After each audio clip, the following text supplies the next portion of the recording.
I hope you are all well and having a beautiful, beautiful Sunday. Welcome to another episode of The Inside Out, where you get to meet an artist from the inside out. Like, what's their backstory? Like, what is it that has brought them to this place in their journey where they're fully expressing themselves, you know, or at least just expressing themselves. We all have a we all have a creative spirit, and that creative spirit can either get turned on or not.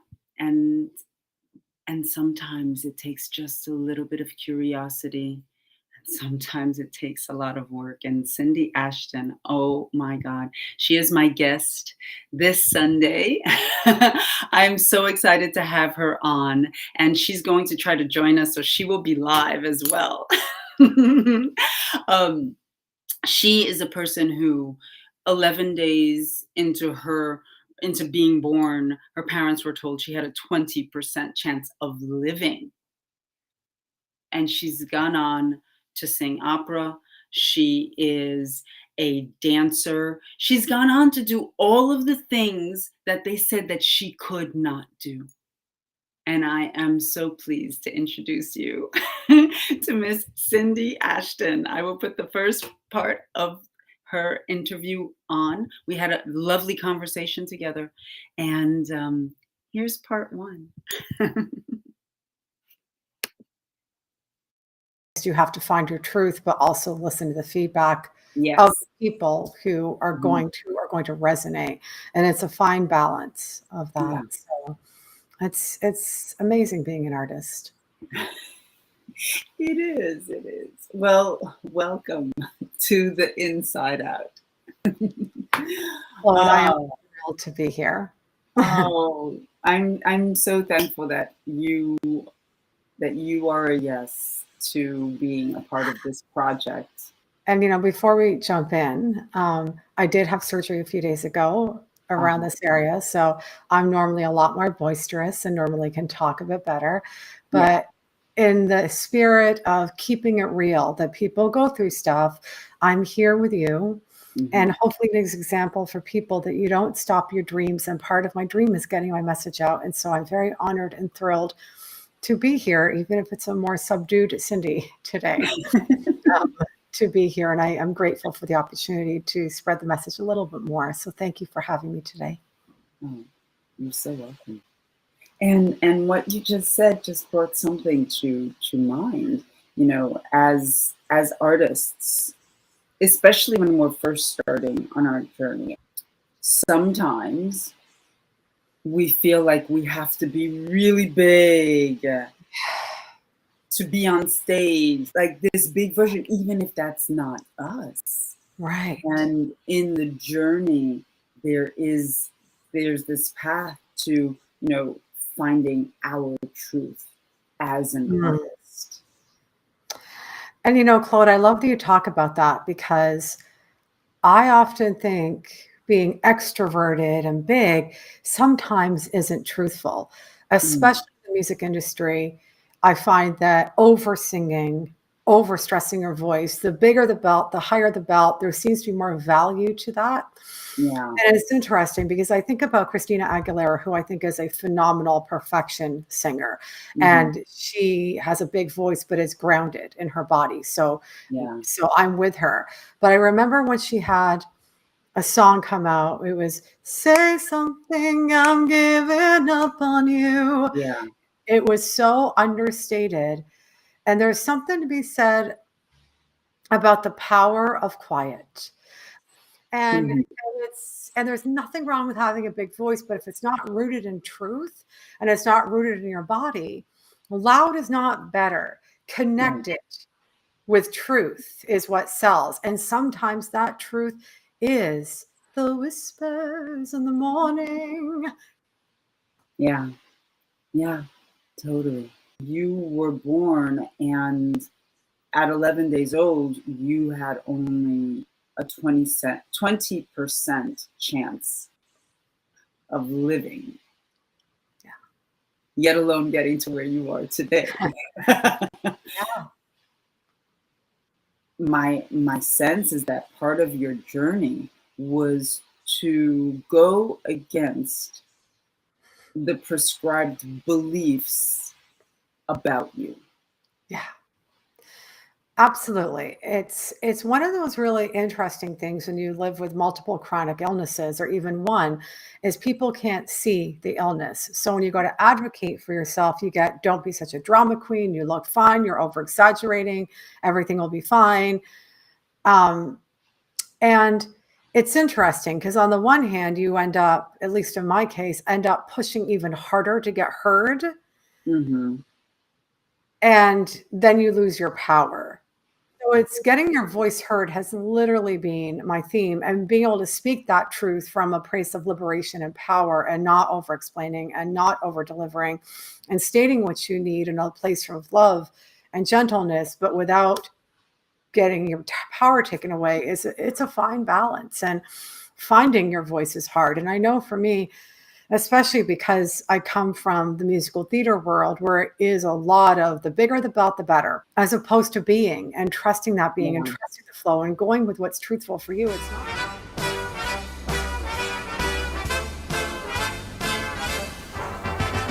One singular sensation, every little step she takes. One thrilling combination, every move that she makes.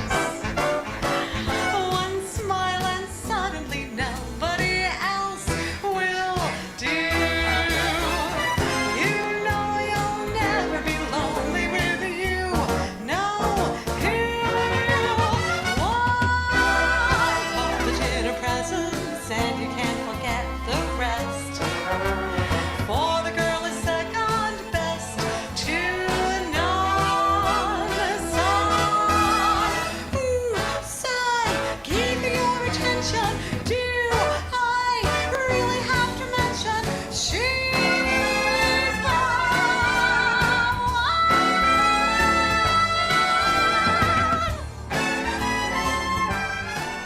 one? You talk about invisible disabilities, and there are both the physical and the emotional ones.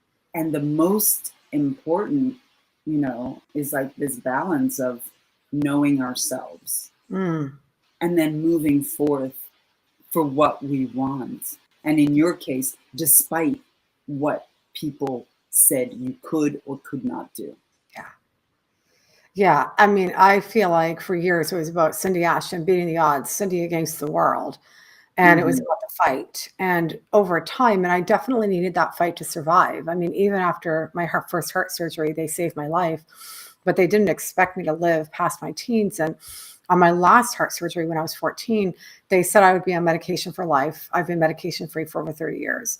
They said I can't do anything beyond, just walking in terms of activity. I've gone on to sing, dance, and act in 8 shows a week. I don't think normal people can do that. Um, you know, and so on and so on. Like I shouldn't take advanced courses. It's going to be too stressful for me. I went on to do a bunch of diplomas, degrees, and lots of education. And so for me to have gotten to where I did, I had to push past the pain. I mean, until I was 29, I couldn't even sleep through the night because the pain levels were so bad. So Wow. I spent my life, starting in my 30s, I started to realize that this pushing and hustling, it was necessary, especially because I wasn't getting the help I needed as a chronically ill person. Hmm. I still remember applying for university as a disabled person. And I had missed 1/3 of my education and I didn't have tutors and my grades were 2% low. And they said, well, you're not disabled. So I've literally had to, because I never was truly able to get the help I needed as an invisibly disabled person. I had to learn to push and hustle, but that also took a toll on a body that was, living with 4 different diseases and still does. Right. And so it's been interesting these last 10, 15 years into my 40s, learning how to trust my own self, my own power, my own voice, and taking action based on the truth of me versus just pushing through anything to get there. And it's been an unraveling of that. And it's been difficult, especially because we live in a society that values hard work. Um, but, but when we connect, what you talked about, when you connect with yourself and your truth, it's all knowing. You've got it. And as a child, you already knew that this was the path you wanted to go to, because at 3 years old, you're standing up on the coffee table dancing in the living room for your family. He's Helen Reddy. When he would roar, and I never realized how significant that was. That was my favorite song without understanding at the time what the significance was. But I was always a fighter of the underdog. And again, I don't fight anymore. I be. Yes. I listen.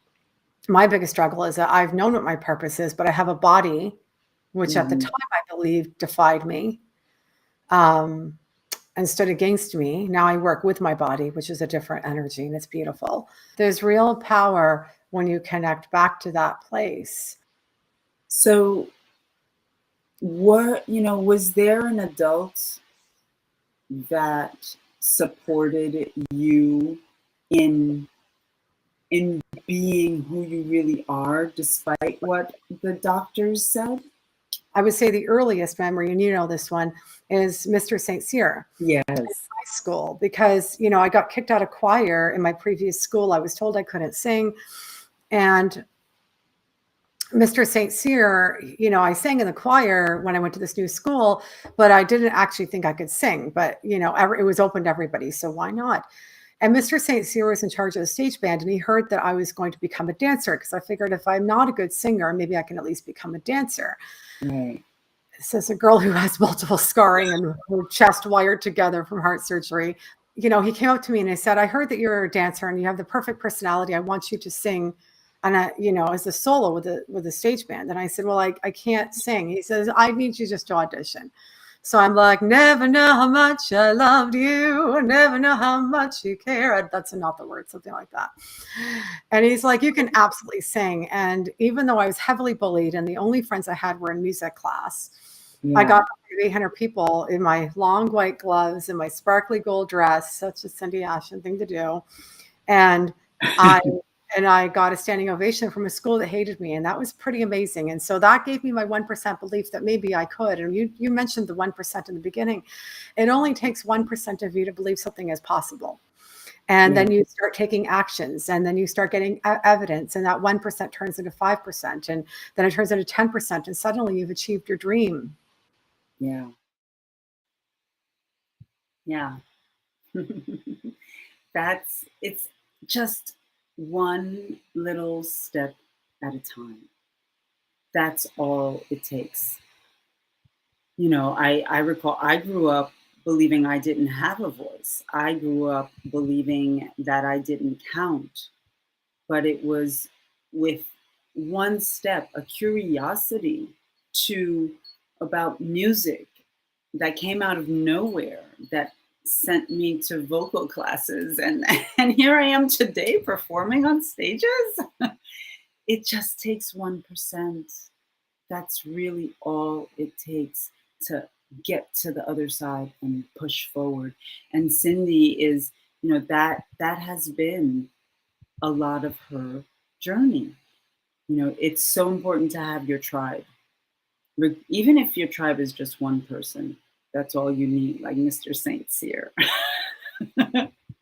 Cindy's trying to pop on, but I'm not sure that her, let me see. We're going to try something here. Cindy. Oh, yes, I can hear you. Good times, come on. I'm so happy. I'm so happy that you can hear me and not see me today. Oh my gosh, how are you doing? You know what? My soul is good. My body is struggling today. So I thought it would be the more gentle thing to not have to doll out and get on camera and just be present with you and keep it real. Oh, cool. Well, thank you so much for popping on and tuning in. There's that moment in this first segment where you tell Mr. St. Cyr, but I can't sing. and he pushes you anyway. And I love that moment that where he didn't listen to you. Yeah. And it's so funny because this morning I was meditating, and because it's now the time to start really putting out. I've started my hashtag Standing Strong Song campaign, but now Yeah. it's time to really amp it up. And I've been hesitant because I have to ask even bigger today.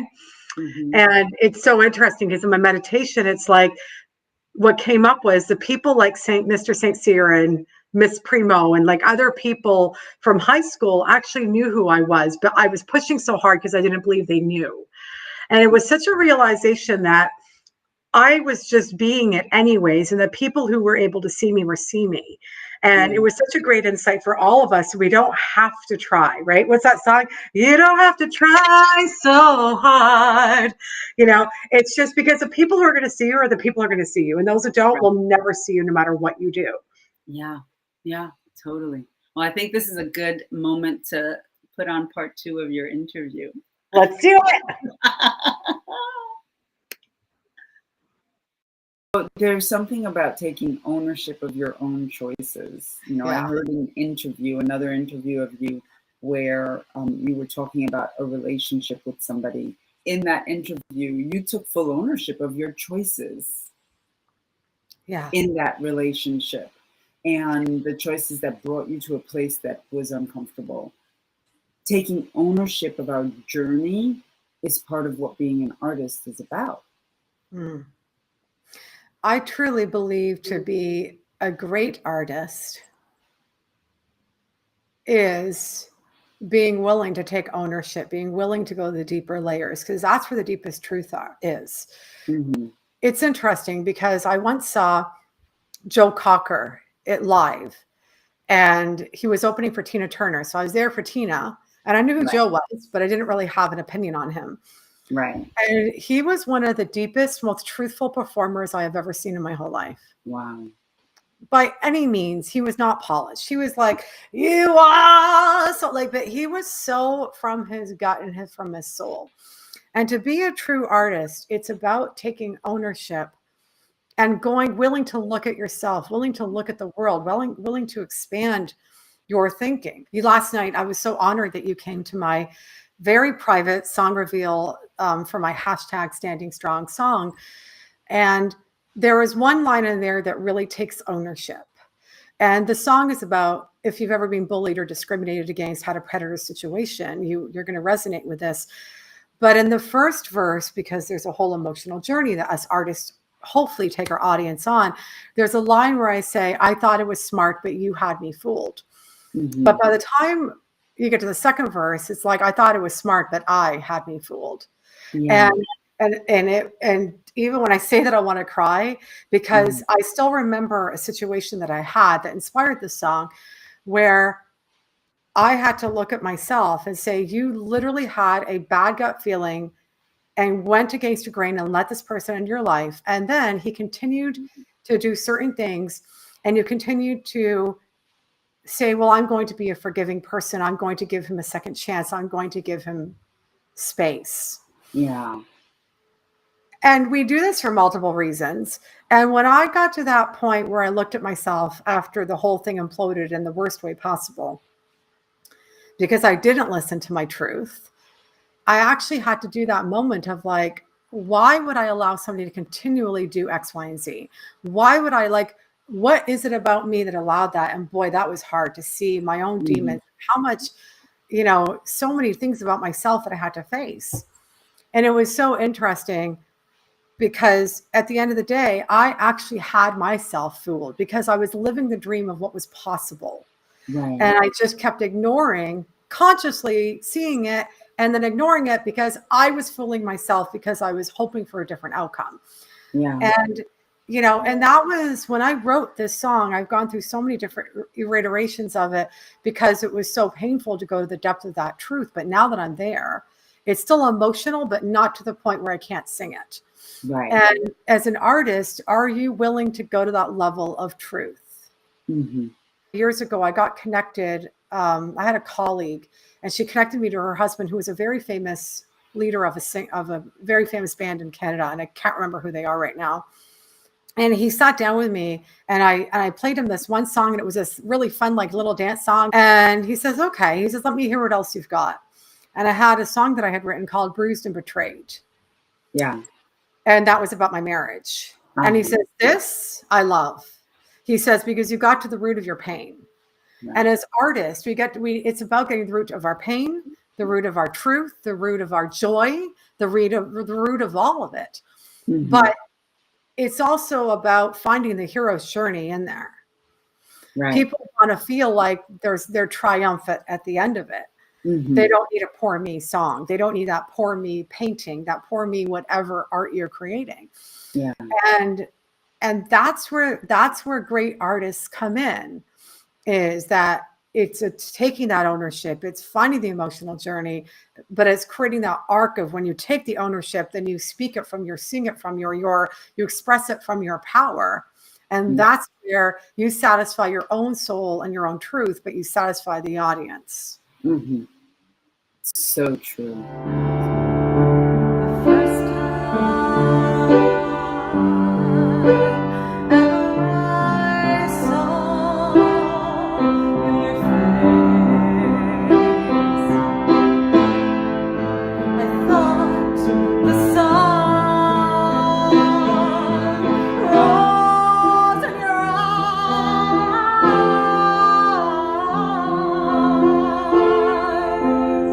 And the moon and the stars were the gifts you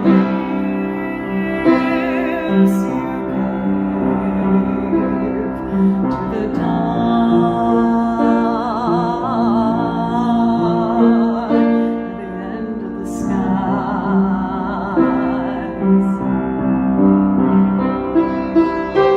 So true. And you've written a book called Liberate Your Voice.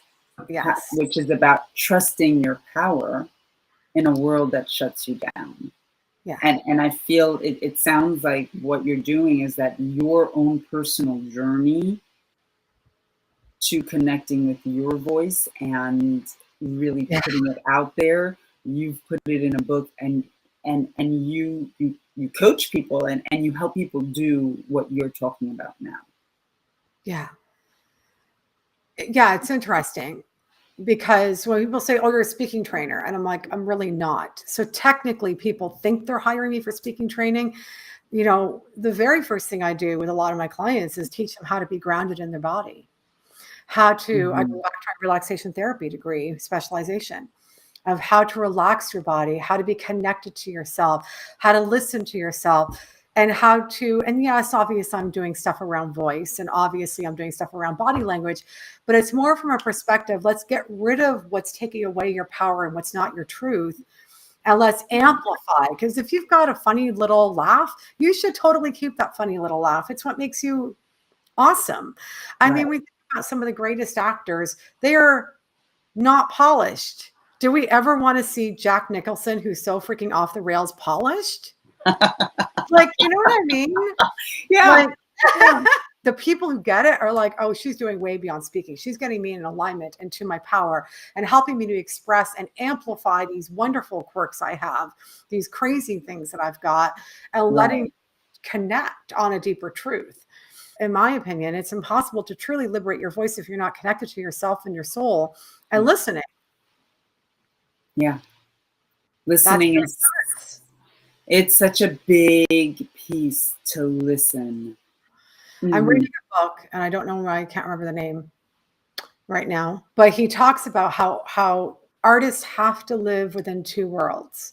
The world where we leave our bodies, go to that silence, and let it all flow through and create itself. But then we have to be able to bridge back to the physical world.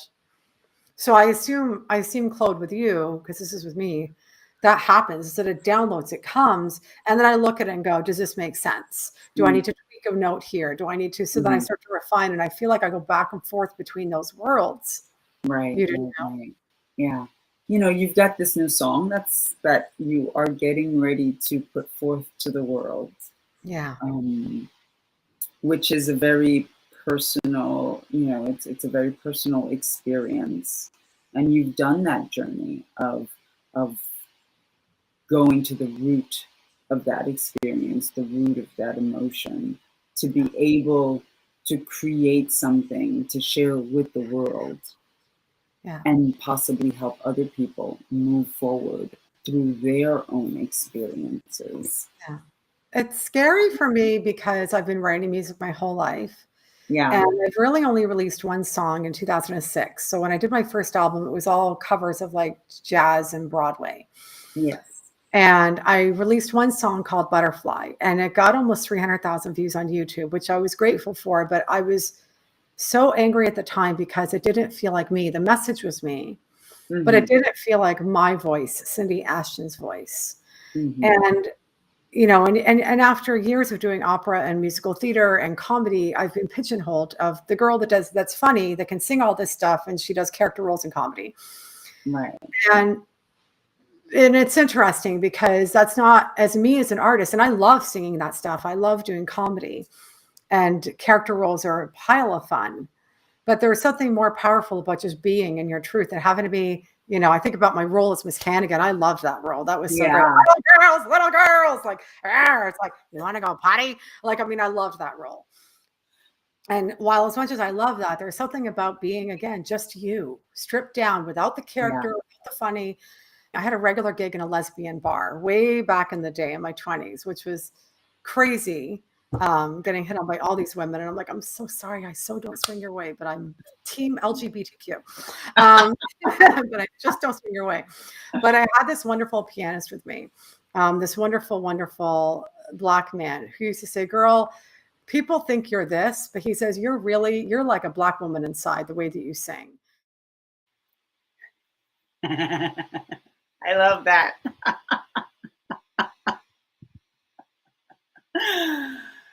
I feel like there's this, I don't know if Cindy's still there, but I feel like there's this common theme of being seen. I am. I'm still here. You incognito Black woman. But there's this common theme of being seen by others, and what I sense, and it's part of my journey as well, is that, that's cool to be seen by others. There's a moment where we have to see ourselves. Yes. Because if we don't, people stop seeing you, because it's like, what's the use? I see their light, but they don't want to shine it. Why am I going to put attention on their light? We have got to be willing to see ourselves and into that spotlight. I'm 100% with that. And I like the word that you're saying, Claude, around willingness, because when we're feeling stuck, when we're feeling trapped, when we're feeling like we're not seen, we can move the needle by at least being willing. Yes, totally. We actually, I think, and I have been guilty of this as well. We underestimate the power of simply saying, I'm going to give it a try. I'm willing to. I don't know how, but I'm willing to take the step. And then all of a sudden, and it feels, it looks and feels like magic, because on the outside, you may not have done anything, but all of a sudden things start to come into place and you're doing the thing that you want to do. Yeah, that's a really wise observation. It's just that willingness, and a little step here and a little step there, and it's like, I'm doing it. It's there. Let's see me now. Yes, it's just such an amazing journey. Like, as an artist, you have done so much, and you've even, like, one thing we didn't talk about during the interview is the fact that you've got lifetime of volunteerism awards from President Obama and the Queen, who just passed. There's not that many people who have that I know, at least. I think you are the only one. It's kind of crazy. I was wondering if there's anybody else because it's such a weird combination. Like, because I'm both Canadian and I live in America on a green Right. card. So I was like, am I like the only person in the world that actually has this combination? I don't know. And it's funny because I was shocked with both of those awards because I don't do what I do to get awards. Right. And that I was like, what? I don't get it. Because I don't feel like I've done anything that compared to what I really want to be doing. Like, I'm like, but I have so much more to give. So, it's pretty amazing though, because it sits there with my Telly Awards. So I see them every day and I'm like, I can't believe I did that. Yeah. That's pretty awesome. And I'm grateful. Yeah. Well, it's the impact that we have when we are coming from our truth is enormous, I think. And this, the your song that you're putting out there. Is there anything else you want to say about your new song while you're here, while I have you, while we have you? Oh my word. What do I want to say about it? It's if you've ever been bullied or discriminated against, I feel like it's going to give you a voice. It's going to make you feel seen and heard. It's going to give you strength. And that's truly my greatest wish Yeah. is that is that this grows like wildfire, partially because it will open up conversations, because it's about standing strong for something and not against something. Yeah. And that's a different shift because everyone's like, we're going to fight. And I'm like, this is how we get ourselves into more trouble. All It's right. about standing strong together for what are you standing strong for? Mm-hmm. And Yeah. that's where the shift happens. Yeah. And I feel like, you talk about the inside journey a lot. I I have do. a sense that the inside journey you did to get to the place where you understood how you participated to create that moment where you were bullied, where you were being taken advantage of. That I feel like that was a huge piece in you getting this song to where it is now, to where it's Right. talking about what you stand for rather than what you stand against. Yeah. Because the original lyrics had a lot of, live to fight. And it's like, I live to fight. And there was lyrics around women standing up and this standing up. And it was very specific. And I was like, okay. And it was written during a very devastating time in my life. And I'm like, we're going to rework a lot of things. I'm like, I've worked through my shit now. Let's not put anything because I've gone over the lyrics so many times, Claude, be it partially for many reasons, but mostly because I wanted to come from the place of the most purest love and wholeness and healing as Mm, possible yeah, without, because it really makes a difference. And thank you, Nancy. She said, I love that, what you stand for versus what you stand against, yeah, right? So, yeah, and it's tough because when we feel like we've been wronged or when we've been attacked in any way, shape, or form, it's very, very easy for us to posture up yeah. and we're allowed to go through anything we want to, but I've been very, very mindful about every word in Mhm. that piece to make sure that I am coming from the deepest place of love and healing and truth that I possibly can. So hopefully I've hit it on the nail. We'll see when it gets released in a few weeks what the public says, but I'm getting some initial good reactions, so from the little Yay. I'm giving people, so I'm excited and grateful. Do you have a release date yet? Do you know Yeah, when? I do. It's going to be November 3rd. I was originally going to do it October 28th, but with the chronic illness thing and me having surgery 3 weeks ago and struggling with my recovery, I'm like, I'm going to be gentle on myself and Yeah. let's just delay this a week. And it's fine. And interestingly, the numerology on November 3rd is 2, and 2 is about the feminine and the divine and communication and overcoming obstacles. And I'm like, well, of course I have to be on November 3rd with the numerology of the 2, because what we really need is a better balance between the masculine and feminine and how we deal with problems in the world, because Yeah. it's been way too masculine, and God, I love men, but Jesus, we Yeah. need like a way better like Yeah. balance. We need a lot more feminine energy to come in and Yeah. balance out and heal this shit. Yeah. And the masculine and feminine within, because we all hold both polarities, you know? And so that may men connect to their feminine side too, Yeah. So Yeah. that, so because it takes two. It takes night and day. It takes winter and summer. It takes everything. It takes positive and negative. It takes masculine and feminine. So Yeah. yeah, we've been in a world that is very, very masculine for whatever reason, and now That's a whole other show. yeah, that's a whole other show, a whole other conversation. But and now it feels really good to get back to a place where we're also spotlighting the feminine nature of being a human being. Yeah. All right, let's get to the third and final segment of our conversation. A few minutes ago. Thanks, Claude. Stay on because we'll pop on after that. But yeah, here we go. Part 3 of The Inside Out with Cindy Ashton.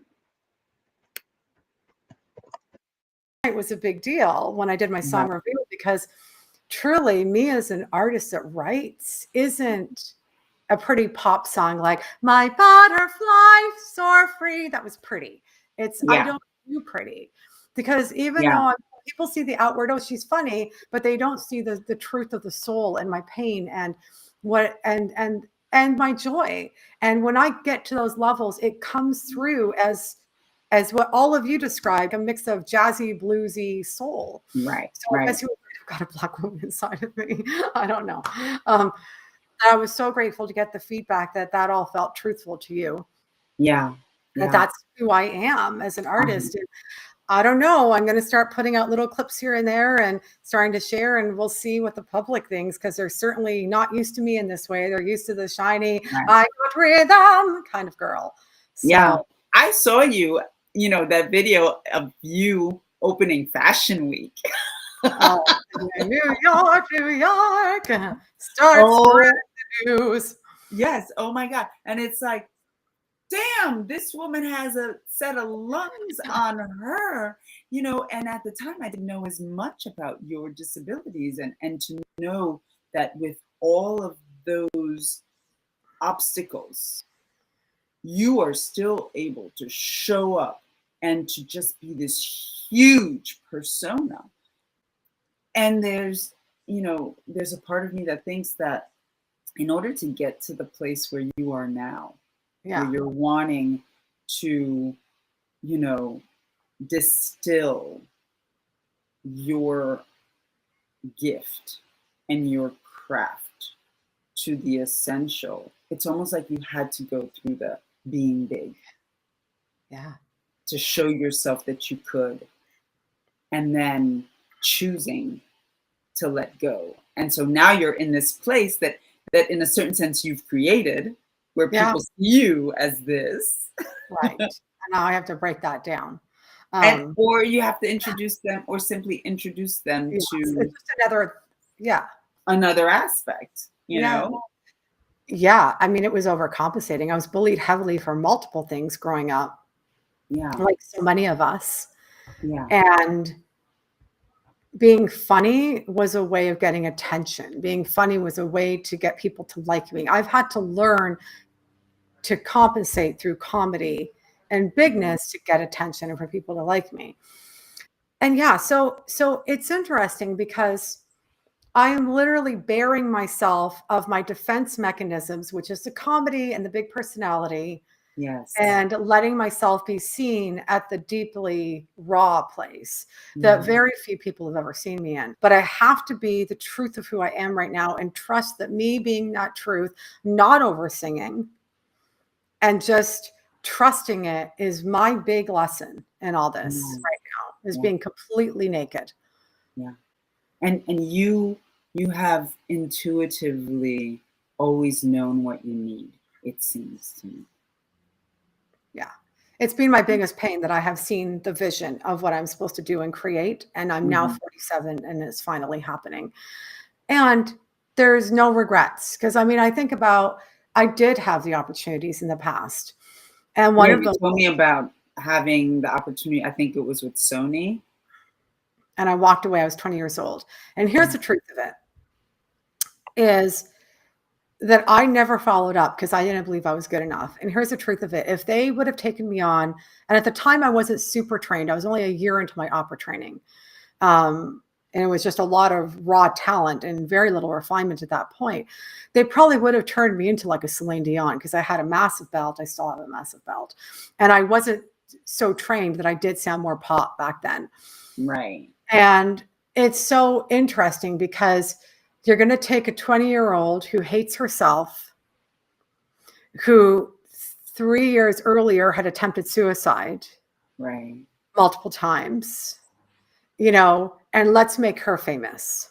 Right. That is not a good situation. It's a recipe for disaster and happens to so disaster. many people.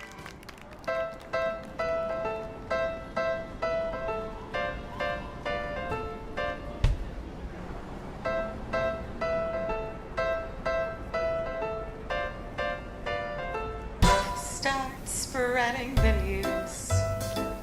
I'm leaving today. I wanna be a part of it. New York, New York. These vagabond shoes are longing to stray and step around the heart of it.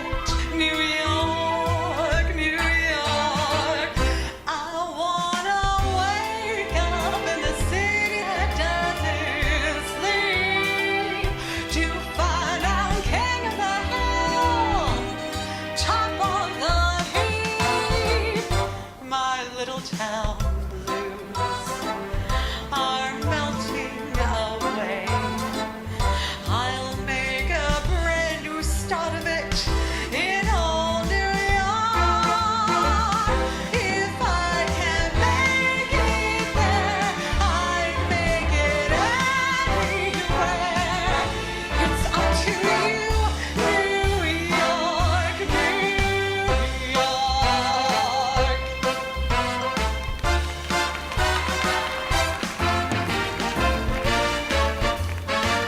New York, New York.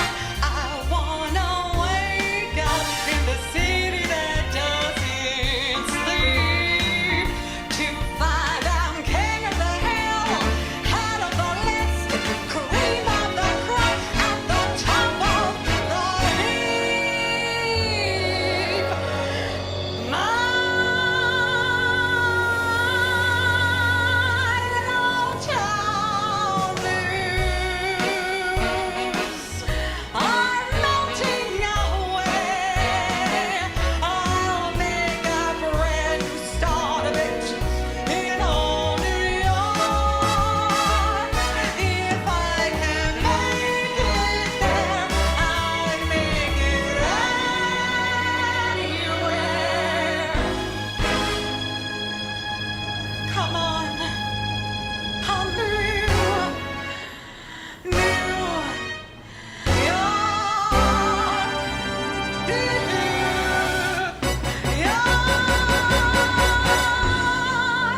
My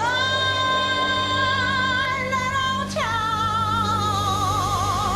blues are melting away. I'll make a brand new start of it in old New York. If I can make it there, I'd make it anywhere. Come on, come through, New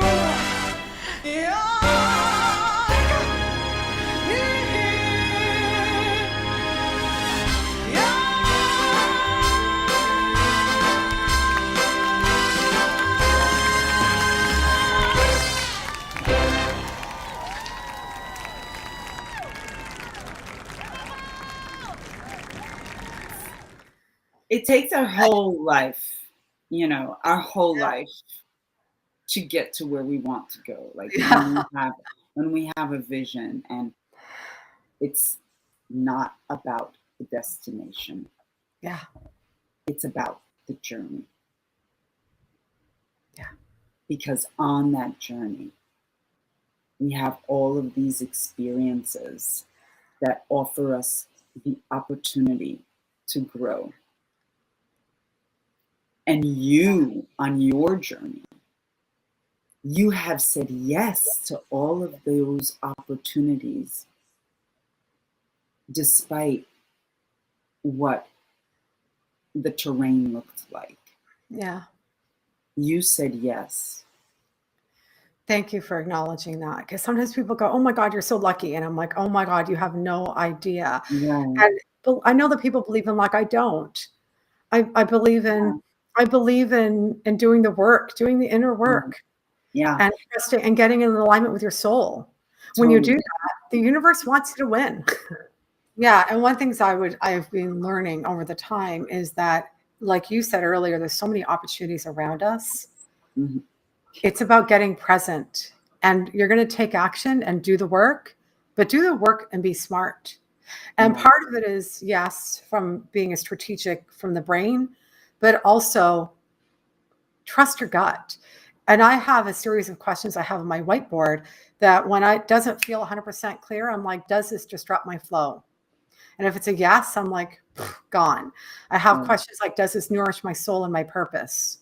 Mhm. I have questions like, is this supporting me in the best and highest truth of my voice? Yeah. And because often we get stuck in our brain and go, but this worked for somebody else, so I'm going to invest in this. Right. Right? Learning how to trust your power is going into the fear, going into the resistance, because the resistance is going to tell you a lot. I hate this thing around push past the fear. Well, what happens? I remember once I had a really bad gut feeling, and I was like, "You should call in sick to work today." And I'm like, "No, I'm going to push through." And I'm like, "You're perfectly healthy. Why are you like, you know?" And I just had a bad gut feeling, and I'm like, "Call in sick, call in sick." I'm like, "No, it makes no sense. Like today, I'm having a good pain day." And lo and behold, I ended up getting robbed at gunpoint. Oh my God. Yeah.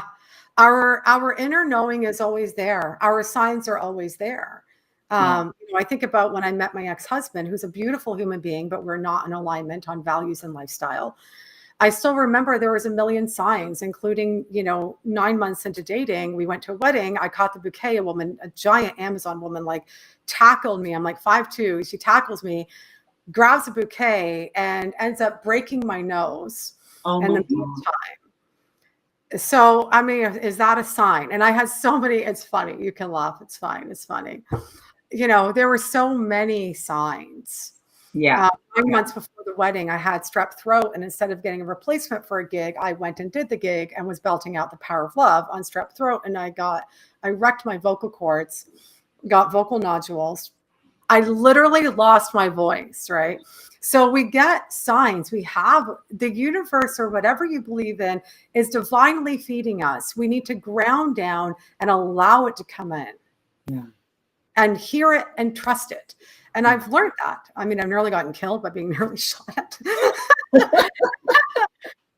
Wow, what a journey you have had. If you were to like just put it in a snapshot, and if you had, whether it be your younger self or somebody that's just starting out in pursuing their truth, what would you share with them? You were created from something so divinely powerful that you can be nothing less than that. So when in doubt, breathe, ground, and drop back into that truth and that power, because you have the all-knowing within you. Thank you, my dear. Thank you, my dear. You're a blessing. As are you. As are you. It's an honor for me to be able to have this moment with you, and for you to so generously share your journey, and all that you've been through to get to this beautiful place that you are now. Thank you.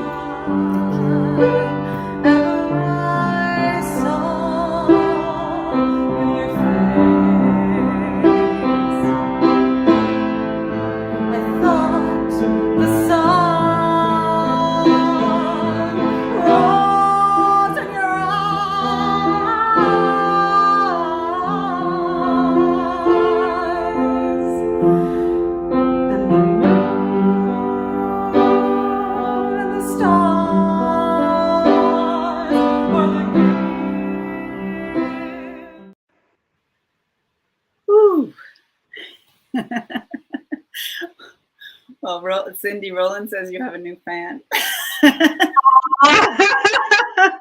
Roland, thank you. You Yeah. are so beautiful to me. Very grateful. Thank you. Oh my gosh. Oh, Yes. open guardian angel. Yeah, yeah. Okay. Yeah, it's I love that part where you talk about the inner knowing and grounding down, like, we all have a guardian angel if we take a pause and listen, right? Mm, yeah. Yeah. And Oh, I'm so grateful to have had this opportunity to have the conversation with you, and that you were able to join us today, because you added so much to our, I'm so our grateful for having I'm so grateful that we've met each other, that we're friends now, that we're colleagues. I'll come down to LA and you and I will do some duets at some point. Okay, I gotta say one thing. Like, every time I look at that video of you singing New York, New York, at Times Square, I remember you telling me that you were so kind of like on guard because of the cord of the mic, Oh my God. and how the dancers were there. You didn't have a cordless mic, and you had to be, not only were you belting out That these notes that I get chills when I listen to them, but you're was, also in the back of your mind thinking, okay, like, I can't trip the dancer. That's crazy. it was interesting.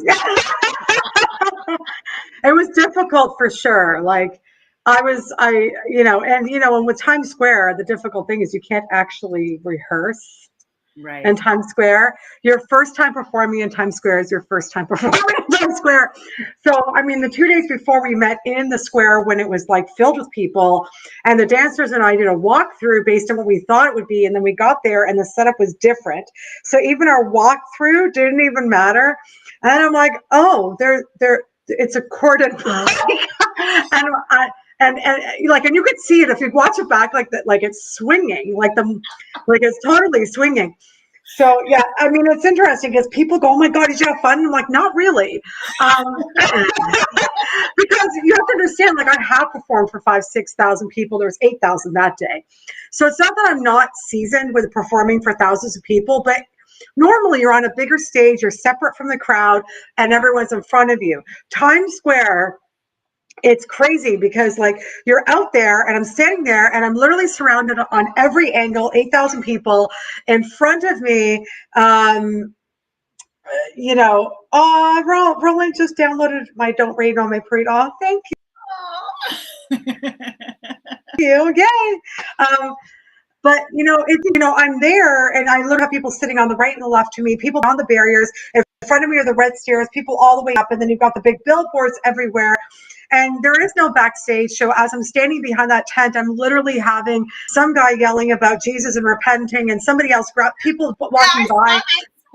Like, I'm like, I just want to get through this without getting COVID, because it was like 2021 and I have 4, incurable diseases, and I have no mask on at this point, being surrounded by, 20 models, and literally people stop like grabbing me over the barricade to take pictures with me. And I'm like, oh my God, how I didn't get COVID from that was a freaking miracle. Yeah. But I mean, it was it was I'm glad I did it. But oh my God, it was stressful. Yes, another one to, tack off on your list of things that you have done and you have accomplished. And you have accomplished so much in your life. And Aww. I just, want to leave everybody with this thought of, it doesn't matter what the outside world tries to tell you. Every time, like, think of Cindy at 11 days old, like, she's got 20% chance of living.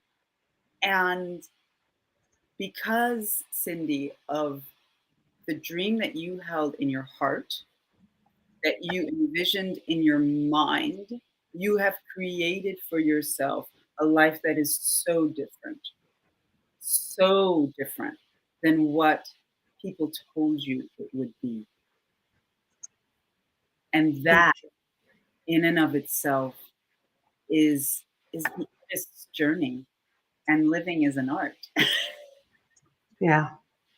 I'm just grateful to be here, and I'm definitely, for me, I'm just going to do everything I possibly can to live my life, because I know that we're all on borrowed time. Yeah, That's the truth of it. I've just known it since I was born. And, people think I'm crazy fanatical because of my crazy routines and what I eat and what I don't eat. And I'm like, no, like I was dating this guy for a while and he's like, oh, I'm going to come over this time. I'm like, no, I got to be meditating by 9. I've got to, like, that didn't end well. But, because I mean, people think like, or I'm somewhere, I'm like, I got to go. They're like, no, come on, stay. I'm like, nope. If I yeah, stay, I'm going to be in bed for 3 days. I got to be home by 9. I've got to do my meditation. Like, right, it's ridiculous. And I do have days where I break down and cry because I'm like, can I just have one freaking day of my life where I don't have to manage illness and I can be free to stay out late and not pay for it for 3 days, right, Um, and it's hard, but I would rather that and then shorten my life because I'm not right. taking care of what I need to take care of. I'm doing everything in my power to reverse this as much as possible, and that's all I can do, and try to live as much as I can until it's my time to go. Right, because it obviously is not your time to go yet. Thankfully. But for today's show, it is time to go.